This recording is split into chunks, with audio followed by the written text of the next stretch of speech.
आहे, यांच्यासोबत कसं काय जायचं? वर्षा गायकवाडांचं ते म्हणणं आहे, शेवटी आम्हाला या सगळ्या गोष्टींचा एकंदर विचार करून निर्णय घ्यायचा आहे. त्यामुळे तो मी म्हटलं ना, ज्या दिवशी निर्णय होईल त्या दिवशी आम्ही आपल्याला कळवू. नाही, पण काँग्रेस सोबत यावी यासाठी तुम्ही अजूनही आशावादी बघा, आहात असं का? आहे की महाविकास आघाडी आहे. आजही आम्ही सगळे महाविकास आघाडीमध्ये आहोत.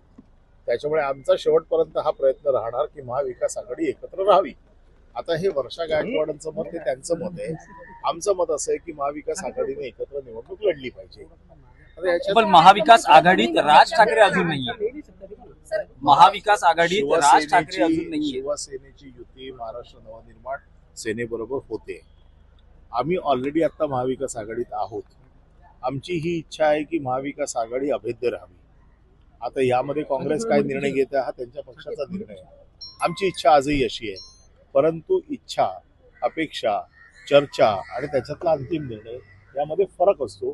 ज्या दिवशी चर्चा अंतिम होईल, निर्णय होतील, त्या दिवशी आपल्याला कळवू. परत सर, एक जी माहिती मिळते आहे, माहिती काँग्रेसच्या हायकमांड बरोबर चर्चा करायची की नाही करायची हा निर्णय माझे पक्षाचे नेते घेतील. हा निर्णय घेण्याचा अधिकार मला नाहीये. ते नेते ज्या वेळेला निर्णय घेतील त्यावेळेला ते आपल्याला कळवतील. नाही, आणखी एक माहिती अशी मिळते की एकनाथ शिंदेचं असं म्हणणं आहे की जो मराठी बहुल भाग आहे त्या भागात, म्हणजे जिथे मनसे शिवसेना लढणार आहे आणि मराठी बहुल भाग आहे, तिथे त्यांना जागा जास्त देण्यात याव्यात. ते त्यांचं म्हणणं त्यांनी भाजपकडे मांडायचं आहे ना. त्याचं उत्तर मी काय देऊ? पण तुमची लढाई कोणाशी असेल?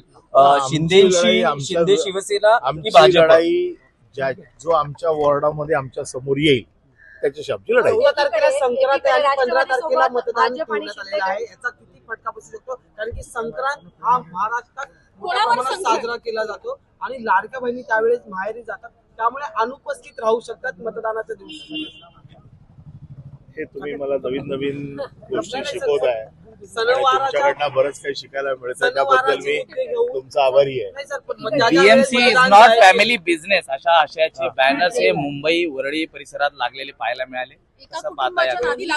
एक लक्षात ठेवा, आमचा साधा म्हणणं असं आहे की आता निवडणुका लागलेल्याच आहेत. 15 तारखेला त्याचा निर्णय होणारच आहे. आता त्याच्यावरती ही लढाई आहे. या लढाईचा निर्णय लागायचा आहे. त्याच्यामुळे मुंबईची जनता कोणावर प्रेम करते, कोणावर करत नाही हे ठरणार आहे. त्यामुळे आता याच्यावर सगळी चर्चा करण्यात काही पॉईंट नाही. वारंवार मुंबईचा रंग बदलू देऊ नका असा उल्लेख केला जात आहे. तुमच्यावर एक आरोप बघा, असं आहे की आरोप करणारे आरोप करतील. 25 वर्ष मुंबई शिवसेनेला मिळालेली आहे. आमचं मुंबईच्या लोकांवरती आजही प्रेम आहे आणि त्यांचं देखील आमच्यावर आहे.